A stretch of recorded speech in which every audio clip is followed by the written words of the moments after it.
قبر کی پہلی رات، مٹی میرے چہرے پر گر رہی تھی، آخری مٹھی، اور پھر مکمل خاموشی، بس اتنا سا فاصلہ تھا زمین اور میرے درمیان، چند انچ مٹی جو مجھے دنیا سے جدا کر گئی۔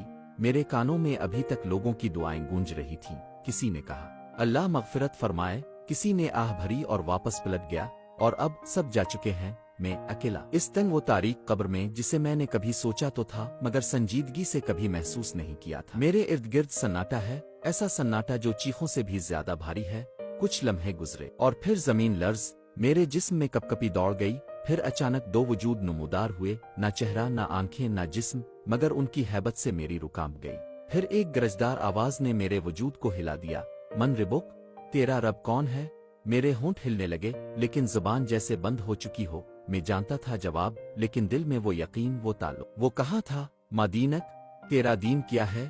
میرے ذہن میں کچھ دھندلا سا ابھرا، کبھی جمعہ کو مسجد گیا تھا، کبھی قرآن کھولا بھی تھا، مگر کیا وہ دین تھا؟ آصف عادت، من نبک، تیرے نبی کون ہیں؟ میری آنکھوں کے سامنے ایک بار پھر اندھیرا چھا گیا، میرے اعمال جیسے بوجھ بن کر میرے ارد گرد اکٹھے ہو گئے تھے۔ میں سانس لینا چاہتا تھا، مگر قبر کی تنگی نے میرا سینہ دبا دیا۔ میں نے چیخنے کی کوشش کی، کاش میں نے نمازوں کو اہمیت دی ہوتی، کاش میں نے قرآن کو پڑھا ہوتا، سمجھا ہوتا، کاش میں نے وقت ضائع نہ کیا ہوتا، مگر یہ سب کاش اب بے فائدہ تھے۔ جو کرنا تھا وہ دنیا میں کرنا تھا۔ اب میں قبر میں ہوں، پہلی رات ہے، اور رات گزرنے کا کوئی وقت نہیں۔